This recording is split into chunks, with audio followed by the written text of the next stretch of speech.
శ్రీమాత్రే నమః. సాధారణంగా ధ్యానం చేస్తూ ఉంటాము. సో వెన్ యూ మెడిటేట్, ఆ మెడిటేషన్లో ఏం జరుగుతుంది? ఆలోచనలు మనం ఆపము. ధ్యానం కొనసాగిస్తూ ఉన్నప్పుడు ఒక ఆలోచన లేని స్థితికి మనం వెళ్తాము. ప్రతి వ్యక్తి కూడా అట్లీస్ట్ ఒక ఫ్రాక్షన్ ఆఫ్ సెకండ్ అయినా సరే ఆలోచన రహిత స్థితిలో ఉంటాడు. సో ఎప్పుడైతే ఆలోచనలు స్లో డౌన్ అయ్యి ఆలోచన రహిత స్థితిలోకి, అంటే శూన్య స్థితిలోకి ఎంటర్ అవుతారో, తెలియకుండా మనం వెళ్ళాలి అనుకుంటే వెళ్ళలేము. వెళ్తున్నాము అని తెలిసిందంటే అది ఆలోచన రహిత స్థితి కాదు. సో ఆ స్థితిలోకి వెళ్ళినప్పుడు మన బ్రెయిన్లో లేదా ఆ వ్యక్తి బ్రెయిన్లో ఒక అత్యద్భుతమైన ప్రక్రియ జరుగుతుంది.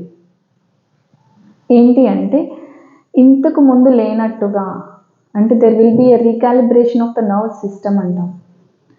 సో ఇంతకు ముందు ఆలోచించిన దానికంటే భిన్నంగా అదే ఆలోచనని మీరు చేస్తూ ఉంటారు. ఒక పనిని ఇంతకు ముందు చేసిన దానికంటే డిఫరెంట్గా మీరు చేసేలాగా ఒక థాట్ ప్రాసెస్ ఫామ్ అవుతుంది. అంటే కొత్త న్యూరో నెట్వర్క్, న్యూరో ప్యాటర్న్ అంటాము, అది జరుగుతుంది. ఎప్పుడైతే బ్రెయిన్ థాట్ అనే మెకానిజంని షట్ డౌన్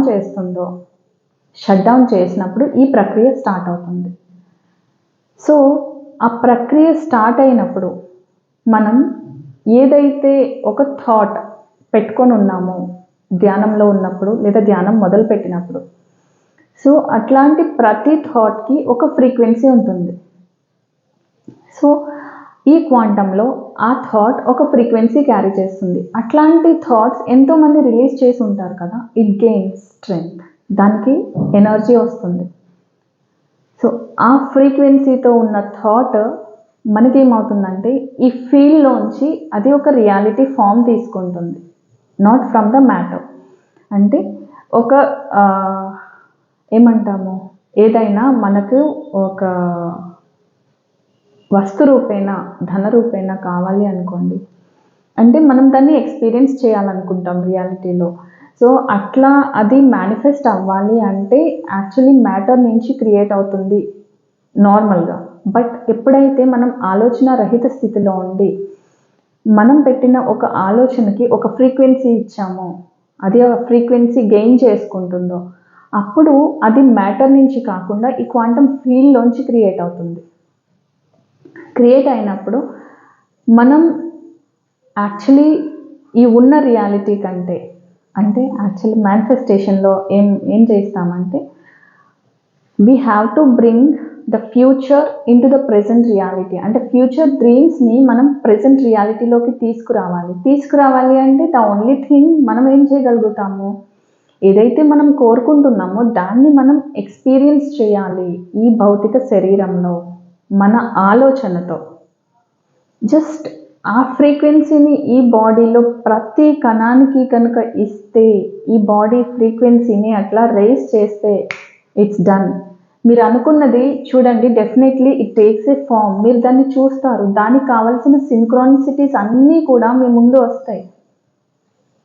దారులు అంటాం కదా, ఆ దారులు ఏర్పడతాయి. ఫర్ ఎగ్జాంపుల్, వెల్త్ కావాలి అని పెట్టుకున్నాము. సో ఆ వెల్త్ అనేది ఒక ఫ్రీక్వెన్సీ క్యారీ చేస్తుంది. You have to experience that frequency. అంటే ఈ శరీరానికి ఆ వెల్త్ అనే ఫీలింగ్ని, ఆ అబండెన్స్ అనే ఫీలింగ్ని క్రియేట్ చేయాలి. ఆ క్రియేట్ చేయటం అనేది ఎప్పుడు జరుగుతుంది అంటే, ఆలోచన రహిత స్థితిలో ఉన్నప్పుడు, ధ్యాన స్థితిలో కొనసాగుతున్నప్పుడు ఆ ఫీలింగ్ ఈ శరీరం ఎక్స్పీరియన్స్ చేస్తుంది. రెండు కరెక్ట్గా అలైన్ అయితే మీకు ఎంతో టైం పట్టదు మీరు పెట్టిన ఆలోచన మీ కళ్ళ ముందు రియాలిటీలోకి రావడానికి.